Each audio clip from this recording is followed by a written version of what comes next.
한국직업방송과 연합뉴스TV가 함께 만드는 취업 전문 뉴스 투데이 고용플러스입니다. 문재인 대통령이 공공기관 채용비리 척결을 지시했습니다. 관련자에 대한 엄중 처벌 지시와 함께 주무부처에도 무거운 책임을 묻겠다고 강조했습니다. 성승환 기자입니다. 문재인 대통령은 수석 보좌관 회의를 주재하면서 공공기관 채용 비리의 심각성을 지적했습니다. 일상화된 비리가 아닌지 의심이 들 정도라며 우리 사회에 만연한 반칙과 특권의 상징이라고 말했습니다. 가장 공정해야 할 공공기관들이 오히려 우리 사회의 공정성을 무너뜨려 온 셈이어서 국민들에게 아주 큰 실망감을 주고 또 청년들에게 깊은 좌절과 배신감을 안겨주기에 충분합니다. 문 대통령은 필요할 경우 전수조사도 실시하라며 채용비리의 철저한 진상규명을 지시했습니다. 특히 채용비리 당사자와 연루된 사람도 엄중히 처벌해야 한다고 강조했습니다.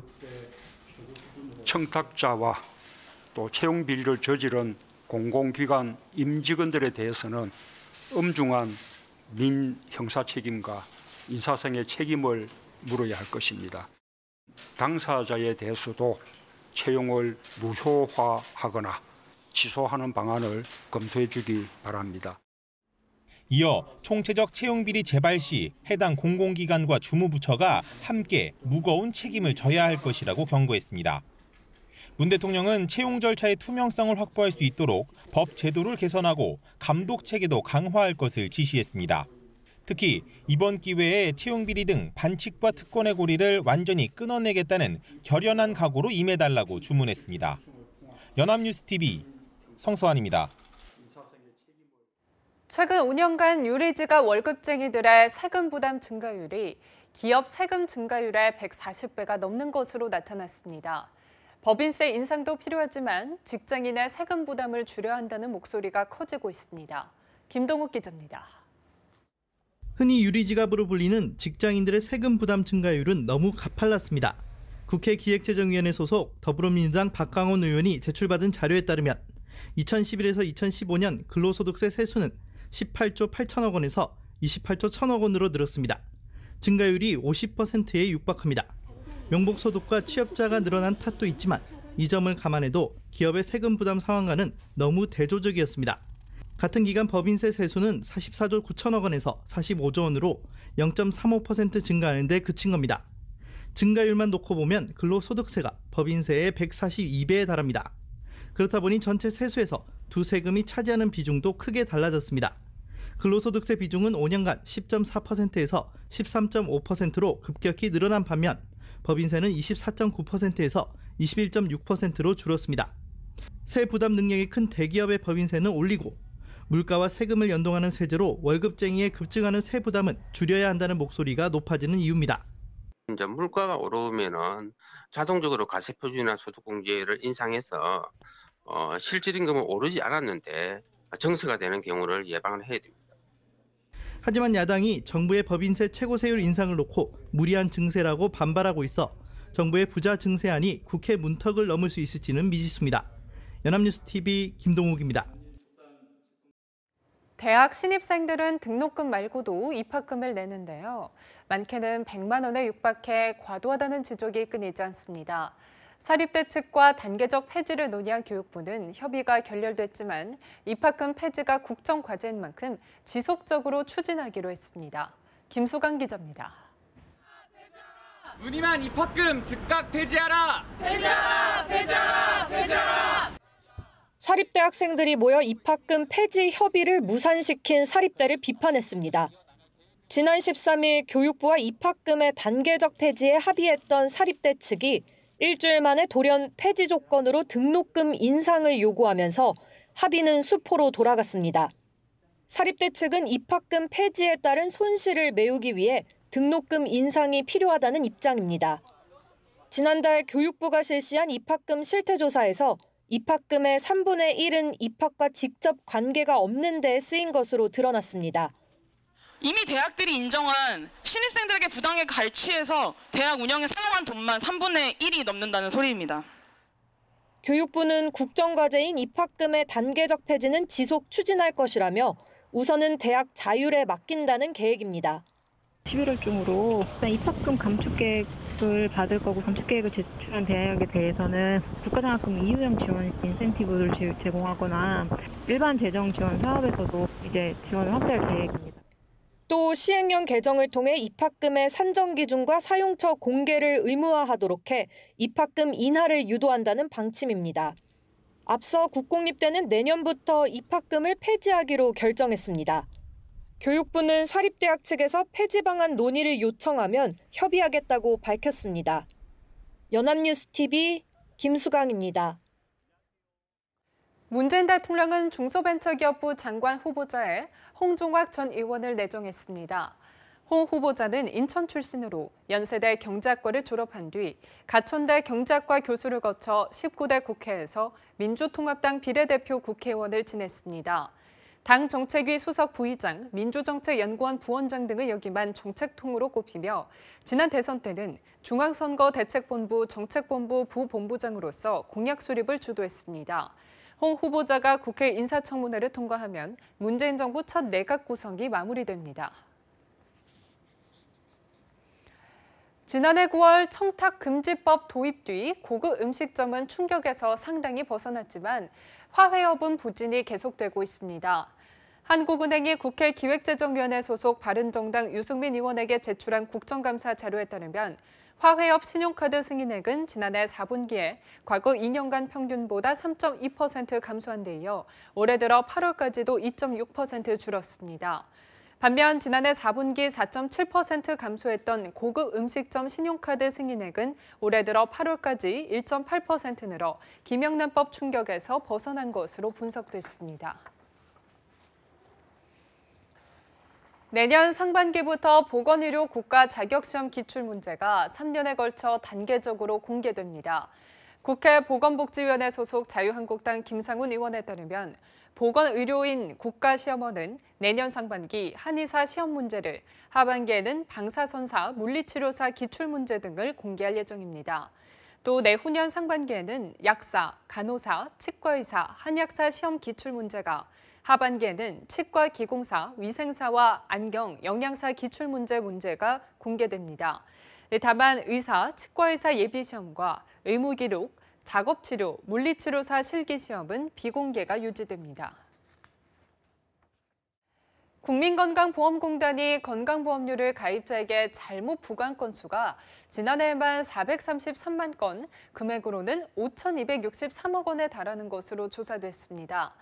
국회 보건복지위원회 자유한국당 윤종필 의원에 따르면 건강보험료를 잘못 부과한 금액과 건수는 2012년 386만 건, 3,472억 원에서 2016년 433만 건, 5,263억 원으로 증가했습니다.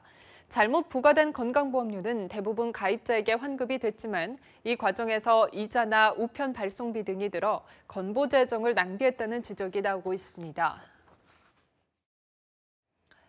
가계부채 종합대책에는 금리가 올라갈 경우 이자를 부담하지 못할 취약차주에 대한 맞춤형 지원이 포함됐습니다.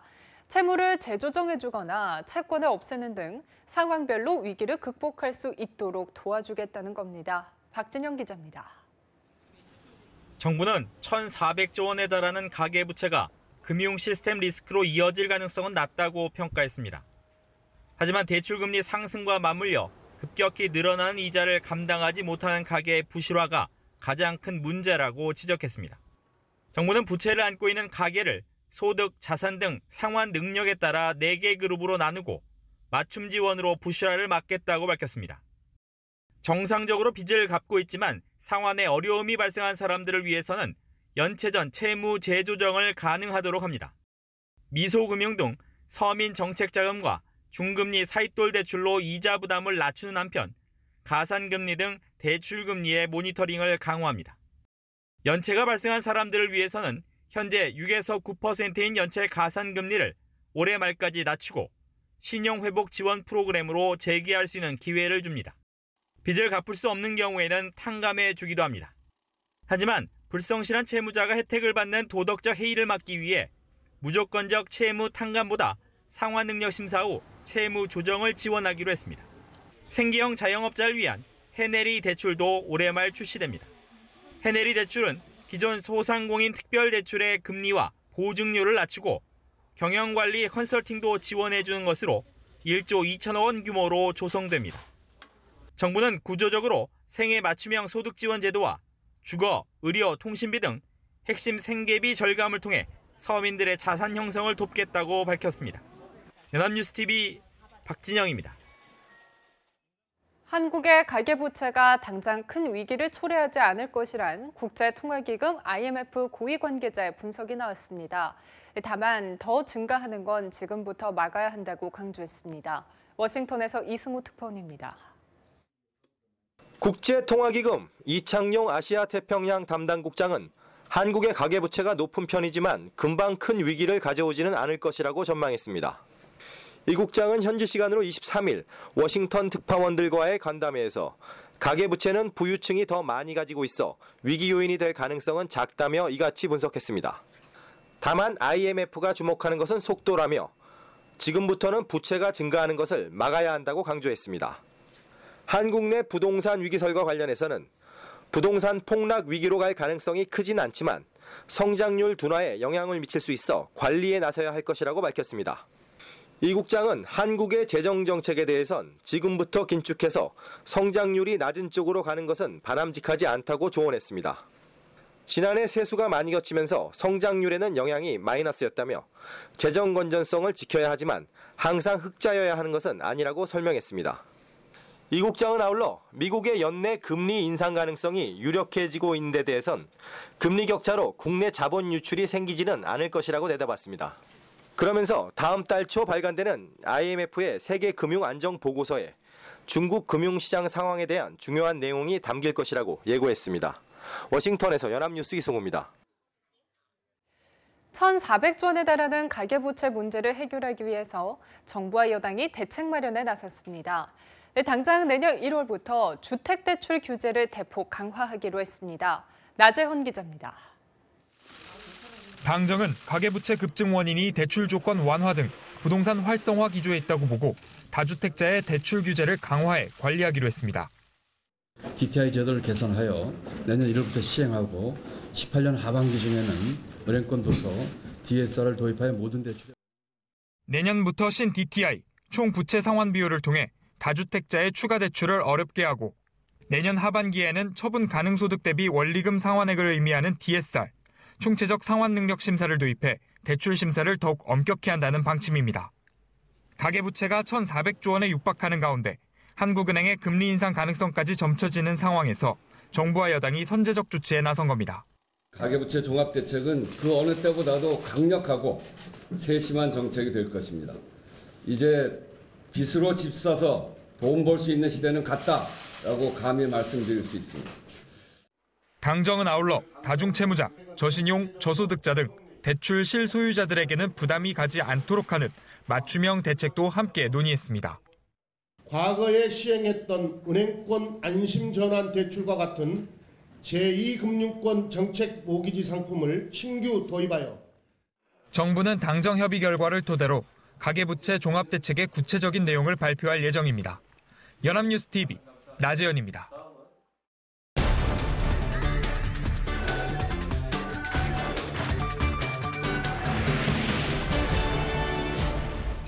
네, 사회적으로 핫한 이슈를 키워드로 알아보는 핫키워드 시간입니다. 오늘은 김하윤 캐스터와 함께합니다. 안녕하세요. 안녕하세요. 핫키워드 시간입니다. 네, 어제 은퇴 연령에 대한 방송을 한 뒤에 은퇴와 관련한 문의를 주신 분들이 참 많았어요. 특히 현재 은퇴 연령기인 50, 60년대생의 문의가 참 많았거든요. 네, 저도 시청자들에게 많은 의견을 들었는데요. 그도 그럴 것이 지금 본격적으로 은퇴가 시작된 연령을 보면 50에서 60대가 대다수인데 이른바 베이비부머 세대가 다수를 차지하기 때문입니다. 네, 베이비부머 세대라면 1955년생부터 산하정책이 도입되기 전인 1963년생까지 출생한 세대잖아요. 인구가 폭발적으로 증가했던 시기에 태어나서 초등학교 때부터 매 순간순간이 경쟁이었다고 할 정도로 치열한 인생을 보낸 세대이기도 하고요. 네, 그렇습니다. 한국 전쟁이 끝난 뒤 인구 비율이 급성장했을 때 태어난 세대이기도 한데요. 과거엔 한강의 기적을 일군 우리나라 산업화의 주역이기도 했지만 말씀하신 대로 그만큼 생존 경쟁도 끊이지 않았던 세대죠. 그런데 이제는 이 베이비붐 세대가 은퇴 정년기가 되면서 이제는 은퇴 이후의 생존 경쟁에 다 함께 뛰어들고 있는 건데요. 이 세대의 인구수는 820여만 명 중 730만 명이 생존해 있는 것으로 추산되며 전체 인구의 14%를 넘어서고 있습니다. 네, 전체 인구의 14%라고 하니 상당히 높은 수치인데요. 그런데 이러한 베이비부머 세대들의 은퇴 후 노후 준비는 어떻게 돼가고 있나요? 네, 바로 그게 문제입니다. KB금융연구소는 베이비붐 세대 680명을 대상으로 설문조사를 실시한 적이 있는데요. 55세 이후 노후를 준비하고 있다고 답한 응답자는 8.2%에 불과했다고 합니다. 더 심각한 건 아직 노후 준비를 하지 못하고 있다는 응답자가 24.4%나 됐다는 것이죠. 심지어 베이비부머 가구의 은퇴 후 자산 여력을 분석한 결과에서도 가지고 있는 자산만으로 은퇴 후에 최소 생활비를 100% 이상 충당할 수 있는 가구는 24.3%였고요. 적정 생활비를 100% 이상 충당할 수 있는 가구 역시 12.7%에 불과했을 정도입니다. 네, 결국 베이비부머 세대 중 노후 준비가 제대로 되어 있지 않은 이들이 대부분이라는 뜻이네요.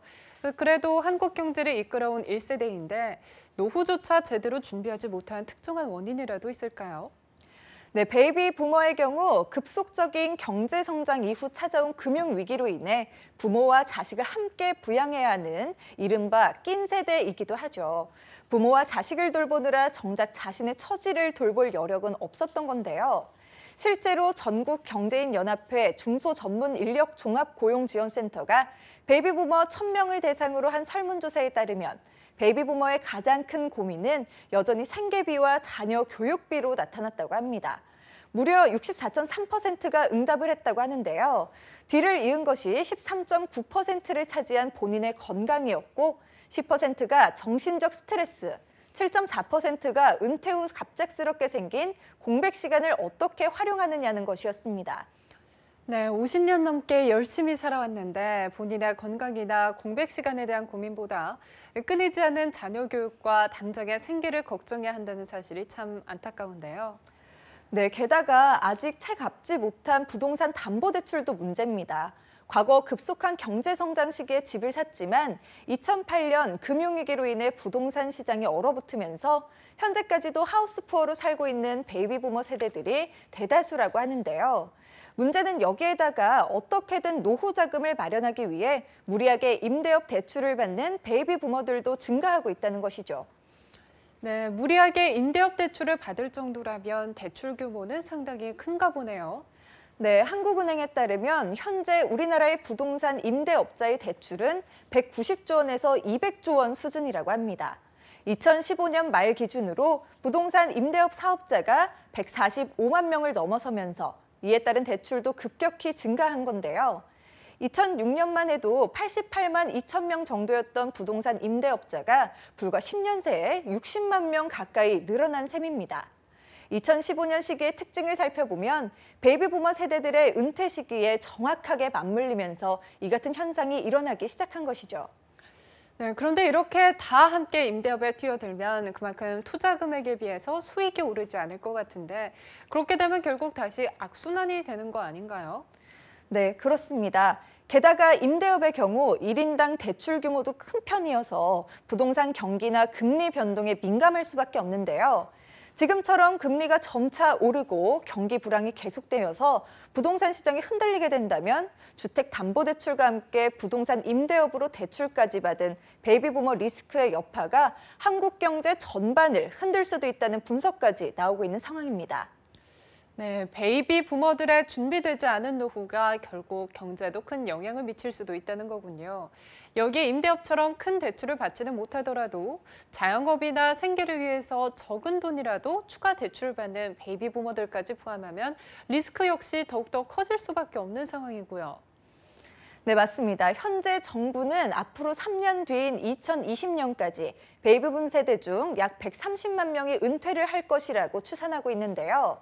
개인적인 노후 준비가 제대로 되어 있지 않는 것도 문제지만 정부 차원에서 이들을 위한 연금과 일자리에 관한 대책들 역시 여전히 미흡한 상황이기 때문에 노후에 대한 베이비 부머들의 고민은 한동안 계속될 것으로 관측이 나오고 있는 게 현실입니다. 네, 결국 베이비 부머의 노후뿐만이 아니라 한국 경제 전반에 영향을 미칠 수 있는 은퇴 리스크를 줄이기 위해서라도 이들을 위한 노후 복지, 노인 일자리 정책이 마련돼야 하겠네요. 어려운 시기를 이겨내며 8, 90년대 대한민국의 경제 성장을 이끈 원동력이 바로 베이비 부머 세대입니다. 땀과 희생으로 이뤄진 노력의 대가를 위해서라도 제대로 된 정부 차원의 노후 정책이 요구되는 시점입니다. 지금까지 핫키워드 김하윤 캐스터와 함께했습니다. 고맙습니다. 고맙습니다. 투데이 고용 플러스 오늘 준비한 소식은 여기까지입니다. 함께해 주신 여러분 고맙습니다.